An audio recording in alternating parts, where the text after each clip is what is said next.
Hello दोस्तों, आप सभी दोस्तों को जीरो टू हीरो क्लासेस में स्वागत है।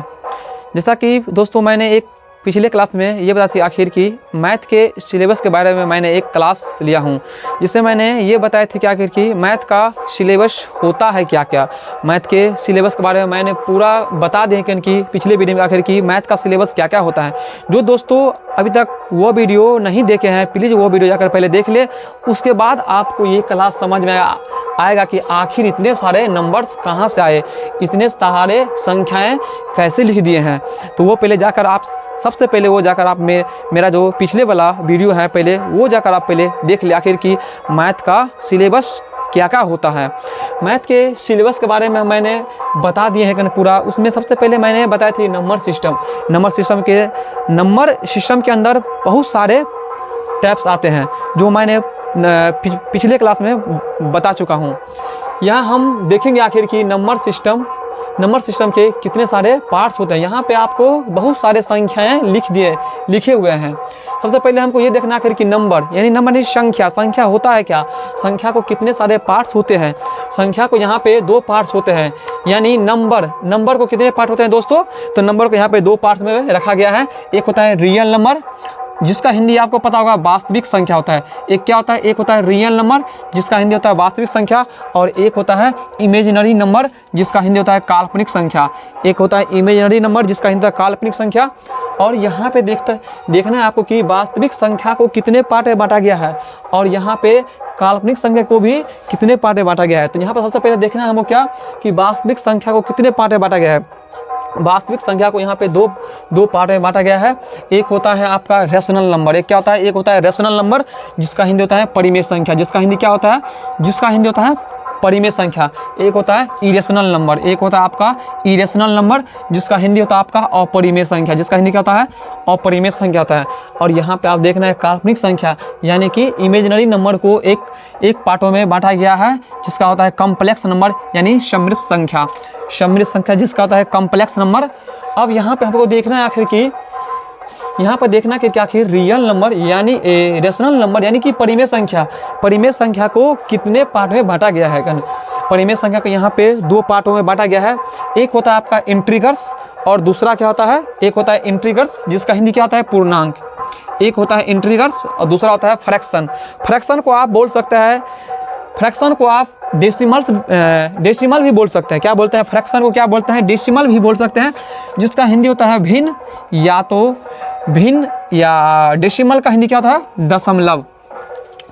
यहाँ पे परिमेय संख्या को कितने पार्ट में बांटा गया है, दो पार्टों में। एक होता है इंटीग्रल, एक होता है फ्रैक्शन यानी डेसिमल, जिसका आप फ्रैक्शन बोल दो या तो आप डेसिमल भी बोल सकते हैं।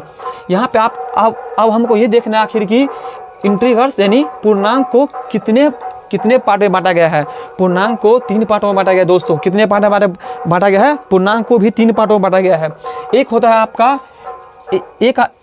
आपका पॉजिटिव इंटीग्रल्स, एक क्या होता है पॉजिटिव इंटीग्रल्स यानी धनात्मक पूर्णांक। एक होता है पॉजिटिव इंटीग्रल्स यानी धनात्मक पूर्णांक, और एक होता है आपका जीरो का हिंदी आप सभी दोस्तों को पता होगा क्योंकि आप बचपन से पढ़ते आ रहे हैं कि जीरो का हिंदी शून्य होता है। जीरो का हिंदी क्या होता है, जीरो का हिंदी शून्य होता है। और एक होता है निगेटिव इंटीग्रल्स यानी कि ऋणात्मक पूर्णांक।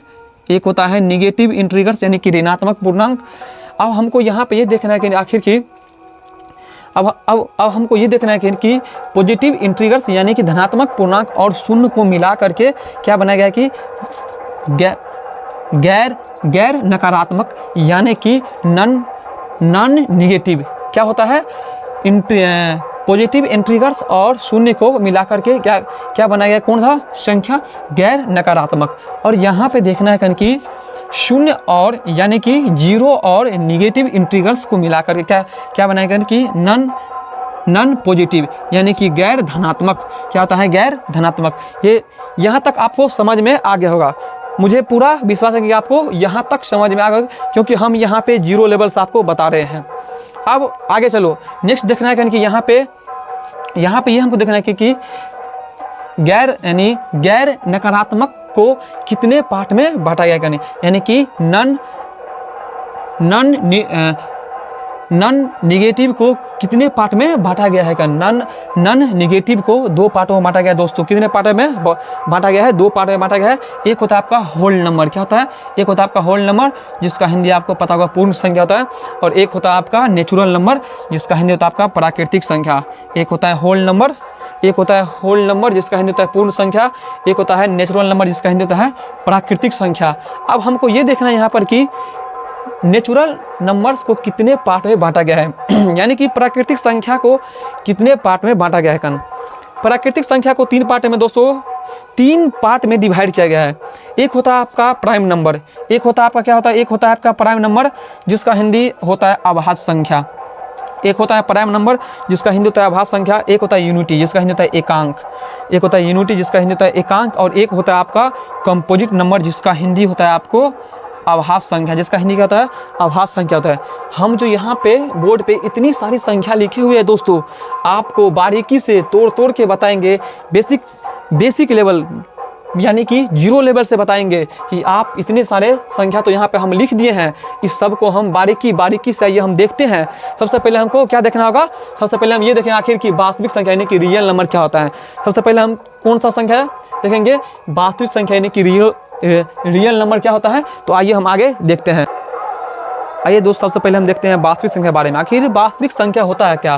क्योंकि हम बहुत सारे यहाँ पे संख्याओं के बारे में लिख दिए थे, बोर्ड को हम साफ कर चुके हैं, इसीलिए हम सबसे पहले देखेंगे क्या देखेंगे? वास्तविक संख्या के बारे में कि वास्तविक संख्या क्या होता है। यहाँ हम लिखेंगे वास्तविक संख्या,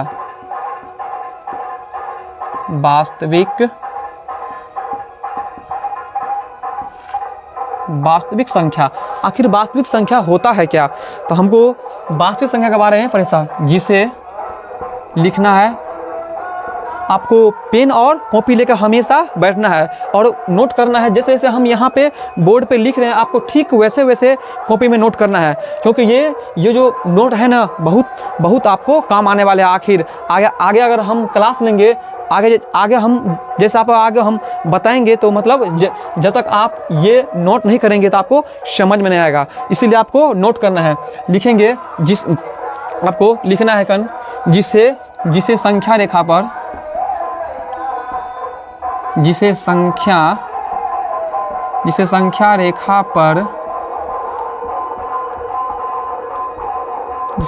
रेखा पर निरूपित किया जाता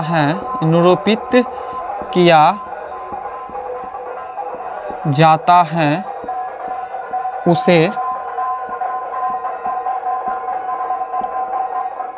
उसे वास्तविक संख्या कहते हैं। आइए हम इसका कुछ एग्जाम्पल ले लेते हैं। जैसे में क्या होगा आपको भी पता होगा। क्या होगा दोस्तों? बोलो तो क्या होगा? ठीक है, +5 +2 +3 +1 -1 -2 -3 बहुत सारे एग्जाम्पल होता है। जैसे 13/7, ये ETC कर लो, यहाँ पे ETC कर लो। वास्तविक संख्या जिसे संख्या रेखा पर निरूपित किया जाता है उसे वास्तविक संख्या कहते हैं। जैसे +5 +2 +3 +1 -1 -2 -3 या 13/7 ETC कर लो। इसके आगे हम देखेंगे काल्पनिक संख्या। इसके बाद क्या देखेंगे? हमको ये देखना कि काल्पनिक संख्या के बारे में। आगे हम लिखेंगे काल्पनिक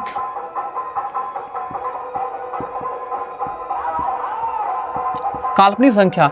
आखिर काल्पनिक संख्या होता है क्या? आपको लिखना है कि आपको लिखना है जिसे संख्या रेखा पर निरूपित नहीं किया जाता है या नहीं किया जा सकता है, नहीं किया जाता है, उसे काल्पनिक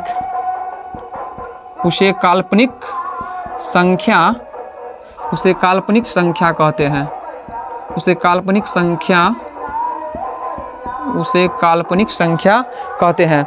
अब आइए हम इसका एग्जाम्पल लेते हैं। जैसे में होगा दोस्तों, जैसे बोलो क्या होगा? जैसे में होगा root under -3, root under -5, root under -7 ETC कर लो, बहुत सारे एग्जाम्पल होते हैं। अब हम आगे इससे आगे क्या देखेंगे, आपको हम देखेंगे कि आखिर परिमेय संख्या क्या देखेंगे। इसके बाद हम देखेंगे हम परिमेय संख्या। परिमेय संख्या क्या होता है, आगे हम लिखेंगे यहाँ पे परिमेय संख्या। परिमेय संख्या क्या लिखना है, परिमेय संख्या, जिसे लिखना है आपको, जिसे P बाई Q के रूप में, जिसे P बाई Q के रूप में लिखा जाता है, जिसे P बाई Q के रूप में लिखा जाता है, जहाँ Q is not equal to 0 और क्या हुआ, जहाँ Q is not equal to 0 और P यहाँ पर और तथा लिख दो, तथा P और Q पूर्णांक हो। क्या हो, P और Q पूर्णांक हो।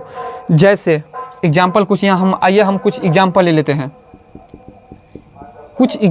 हैं, जिसे P बाई Q के रूप में हम लिख सकते हैं। जैसे 5/3, 12/1, 22/7 ETC कर लो, बहुत सारे एग्जाम्पल है।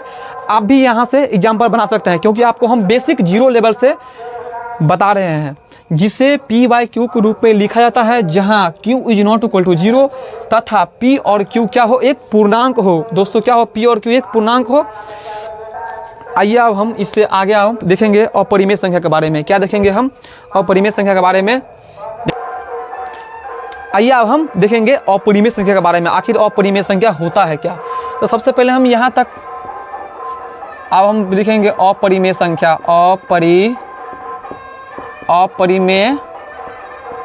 अपरिमेय संख्या। तो जस्ट परिमेय संख्या के इसका ही विपरीत है, वो है क्या होता है इसका इसका परिभाषा होता है, क्योंकि जिसे P बाई Q के रूप में हम नहीं लिख सकते हैं। क्या होता है, जिसे P बाई Q के रूप में, जिसे P बाई Q के रूप में नहीं लिख सकते, उसे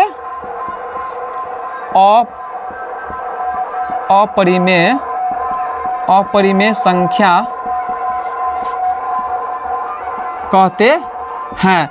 जैसे दोस्तों आपको भी पता होगा इसका एग्जाम्पल क्या होगा, ठीक है, बोलो दोस्तों क्या होगा इसका एग्जाम्पल, क्या होगा, √3। ठीक है, √3 क्या है, √3 एक अपरिमेय संख्या है, क्योंकि इसको हम P बाई Q के रूप में नहीं लिख सकते हैं।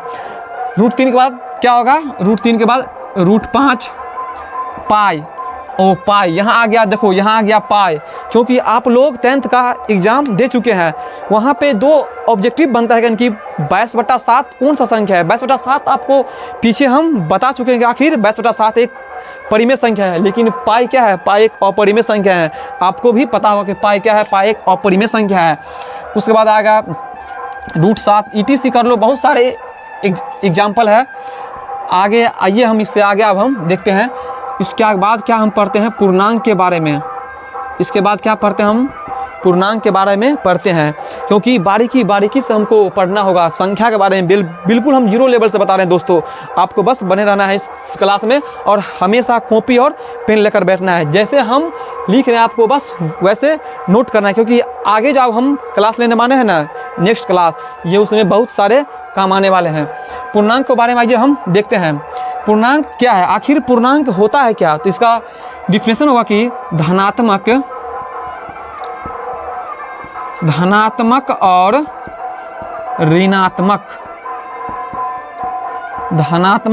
ऋणात्मक संख्या के संग्रह या समुच्चय को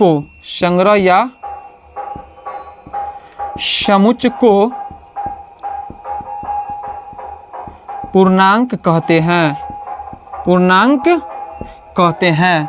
समुच्चय को, यानी पूर्णांक क्या है? धनात्मक और ऋणात्मक संख्या के संग्रह या समुच्चय को क्या कहते हैं दोस्तों? पूर्णांक कहते हैं। एग्जाम्पल क्या होगा इसका? एग्जाम्पल बताओ, एग्जाम्पल क्या होगा? आपको भी पता होगा कि धनात्मक संख्या कौन कौन है और ऋणात्मक संख्या कौन कौन है। कि दोस्तों आपको पता होगा कि धनात्मक संख्या क्या है। जैसे हो गया 1, 2, 3, 4, -1, -2, -3, -4, -5 ETC कर लो।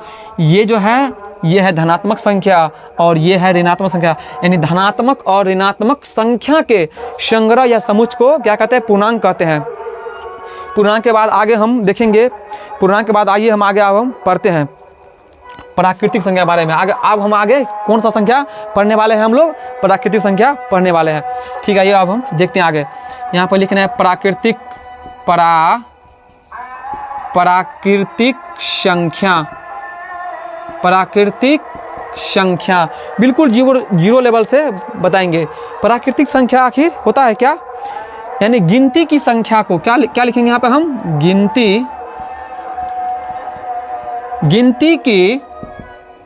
गिनती की संख्या को प्राकृतिक संख्या कहते हैं। प्राकृतिक संख्या कहते हैं। क्या होता है प्राकृतिक संख्या? यानी गिनती की संख्या को प्राकृतिक संख्या कहते हैं। जैसे एग्जाम्पल कुछ इसका हम आइए देखते हैं। जैसे में दोस्तों क्या होगा बोलो तो? जैसे गिनती की संख्या आपको भी पता होगा कि आप लोग बचपन से पढ़ते आ चुके हैं गिनती की संख्या। गिनती की संख्या क्या होगा? जैसे 1, 2, 3, 4, 5, 6, 7 ETC कर लो। बहुत सारे गिनती की संख्या। गिनती की संख्या को ही प्राकृतिक संख्या कहते हैं। आपको पता होगा कि गिनती की संख्या क्या कहते हैं? प्राकृतिक संख्या कहते हैं। आइए हम आगे इसके बाद हम देखेंगे पूर्ण संख्या की पूर्ण संख्या आखिर होता है क्या। आइए अब हम देखते हैं पूर्ण संख्या के बारे में। आखिर पूर्ण संख्या होता है क्या? यहाँ पे लिखेंगे पूर्ण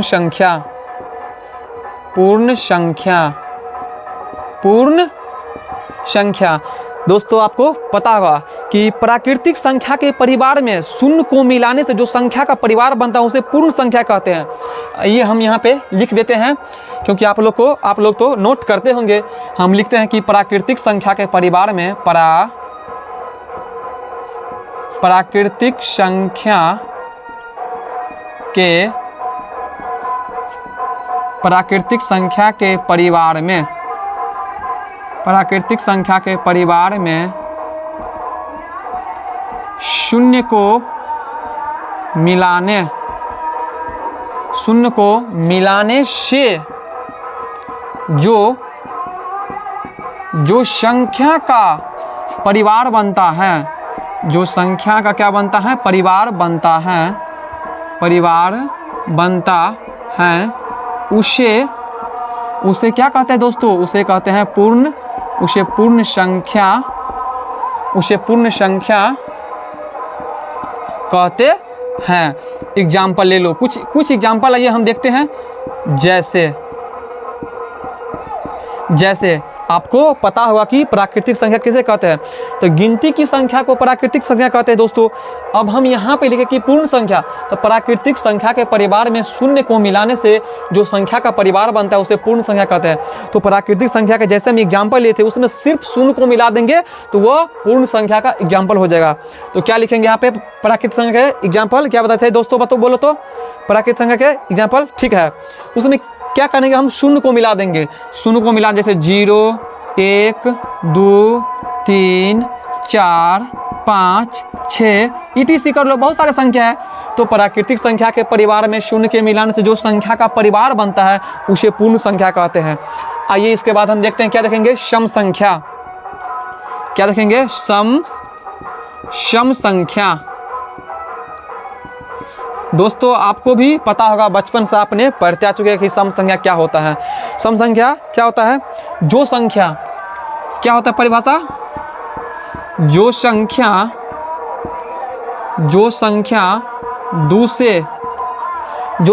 क्या होगा? जो संख्या 2 से पूरी तरह कट जाता है। आपको भी होगा पता। यहाँ पे लिखेंगे जो संख्या 2 से विभाज्य विभाज्य हो, जो संख्या 2 से विभाज्य हो उसे सम संख्या सम संख्या कहते हैं। जो संख्या 2 से विभाज्य हो उसे सम संख्या कहते हैं। जैसे कुछ हम एग्जाम्पल देख लेते हैं। क्या देते हैं? तो आपको भी पता होगा कि 2 से कौन कौन से संख्या कट जाता है। एग्जाम्पल लेते हैं, जैसे 2, 4, 6, 8, 10, 12, 14, 16, 18 ETC कर लेना है। बहुत सारे संख्या है जो यहाँ पे हम नहीं लिखे हैं, लिख सकते हैं, लेकिन एग्जाम्पल के तौर पे इतना ही ठीक है। बस आपको समझना है आखिर की सम संख्या क्या होता है। बेहतरीन ये होता है कि अगर हम समझ जाएंगे कि आखिर सम संख्या होता है क्या, तो कितना ही बड़ा संख्या क्यों न हमको दे दे, हम तुरंत वहाँ पे पहचान लेंगे आखिर ये सम संख्या है या नहीं है। तो क्या होता है इसका परिभाषा? जो संख्या 2 से विभाज्य हो उसे सम संख्या कहते हैं। एग्जाम्पल यहाँ मैं यहाँ पे कुछ एग्जाम्पल लिया हूँ, जैसे 2, 4, 6, 8, 10, 12, 14, 16, 18 ETC कर दो। उसके बाद क्या देखना है? उसके बाद देखना है विषम संख्या लिखना है। यहाँ पे विषम क्या लिखना है दोस्तों? विषम संख्या। विषम संख्या में क्या होगा? जो संख्या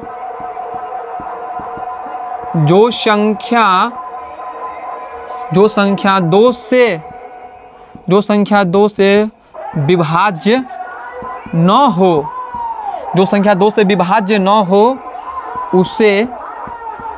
उसे विषम संख्या कहते हैं।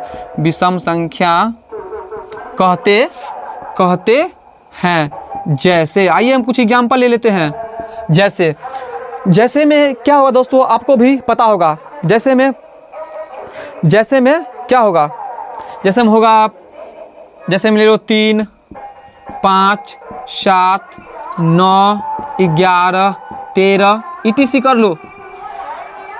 विषम संख्या का क्या होता है परिभाषा? आपको भी पता होगा कि जो संख्या 2 से विभाज्य न हो उसे विषम संख्या कहते हैं। जैसे 3, 5, 7, 9, 11, 13 ETC कर लो। इसके बाद हम क्या देखेंगे? इसके बाद देखेंगे हम अभाज्य संख्या के बारे में। इसके बाद क्या देखेंगे? अभाज्य संख्या के बारे में। अभाज्य संख्या क्या होता है उसके बाद देखेंगे भाज्य संख्या के बारे में। आइए तो आगे हम देखते हैं आखिर अभाज्य संख्या क्या होता है। दोस्तों अब हम क्या देखने वाले हैं? अभाज्य संख्या के बारे में देखने वाले हैं। आखिर अभाज्य संख्या होता है क्या? अभाज्य संख्या क्या देखने वाले हैं? अभाज्य संख्या। आपको भी पता होगा अभाज्य संख्या का परिभाषा क्या होता है, क्योंकि आप लोग बचपन से पढ़ते आ रहे हैं अभाज्य संख्या का क्या होता है परिभाषा। लेकिन यहाँ पे हम कुछ आपको अलग परिभाषा दे रहे हैं। आपको बिल्कुल क्लास में ही याद हो जाएंगे, रटने की कोई आवश्यकता नहीं है। बस यहाँ पे आपको बने रहना है क्लास में। क्या होगा इसका? क्या होगा परिभाषा? लिखो, जिस संख्या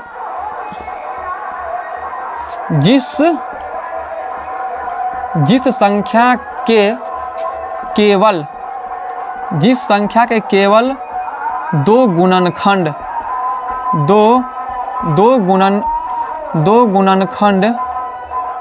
होते हैं।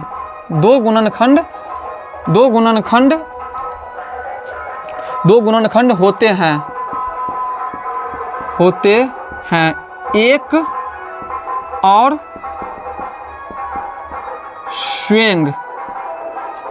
स्वयं उसे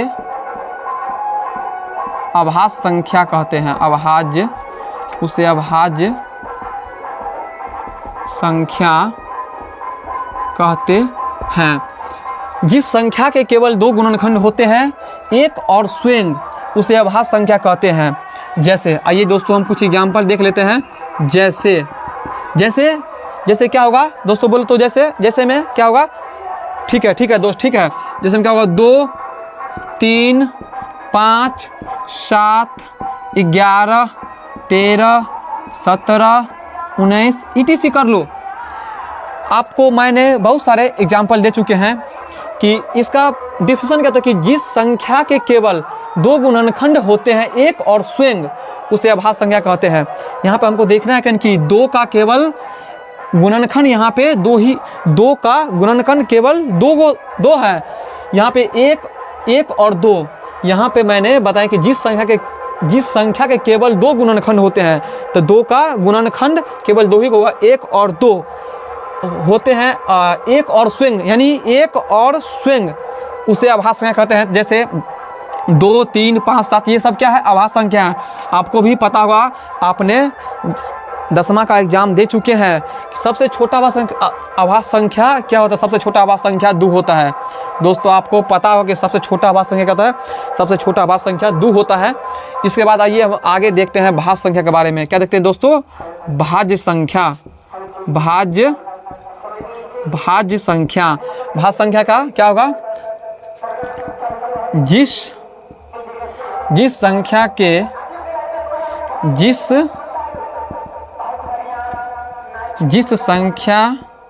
जिस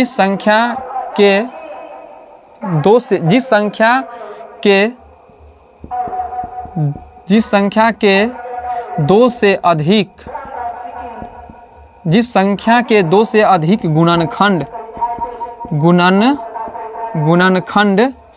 होते हैं, गुणनखंड होते हैं, उसे भाज्य संख्या कहते हैं। भाज्य संख्या कहते हैं। आइए दोस्तों क्या लिखे हैं? जिस संख्या के 2 से अधिक गुणनखंड होते हैं उसे भाज्य संख्या कहते हैं। कुछ आइए हम एग्जाम्पल लेते हैं। क्या लेते हैं? कुछ एग्जाम्पल लेते हैं। दोस्तों बोलो तो क्या होगा इसका एग्जाम्पल? क्या होगा दोस्तों? 4। ठीक है, वेरी गुड। 4, 6 और क्या होगा? 8, 9, 10 ETC कर लो। बहुत सारे ऐसे संख्या हैं, नहीं लिख सकते हैं। आप भी लिख सकते हैं इससे आगे तक। क्या होगा? जिस संख्या के 2 से अधिक गुणनखंड होते हैं उसे भाज्य संख्या कहते हैं। यहाँ पे हमको अगर 4 का देखना होगा तो 4 को 2 से क्या है? 2 से अधिक गुणनखंड होते हैं। यहाँ पे 4 को चेक करना है। 6, 8, 9, 10 आप चेक कर सकते हैं, बिल्कुल निफिकिर होकर आप चेक कर सकते हैं। कॉपी पे आप चेक कर सकते हैं। मैंने यहाँ पे नंबर सिस्टम के अंदर जितने सारे संख्या के बारे में बताए थे, मैंने एक एक करके सारे संख्या के बारे में आपको परिभाषा के साथ कुछ एग्जाम्पल देकर समझाया। ठीक है दोस्तों, आप यहाँ तक समझ गए होंगे। भाज्य संख्या के बारे में मैंने यहाँ तक समझा दिए हैं। इसके बाद यहाँ तक समझा दिए, ठीक है। उसके बाद अब आगे हम नेक्स्ट क्लास में मिलते हैं। लेकिन दोस्तों आपको थोड़ा यहाँ पे आवाज़ आता होगा, क्योंकि मेरे ही गांव में एक मेला लगा हुआ है जन्माष्टमी का। वहाँ पे बाजा का आवाज़ थोड़ा इसमें आता है, इसलिए आप लोग मुझे इसके लिए क्षमा करना, ठीक है। थोड़ा आवाज़ आता है, इसके लिए मैं कुछ दिक्कतों का सामना करना पड़ता है, ठीक है। तब तक के लिए बाय, ओके, ठीक।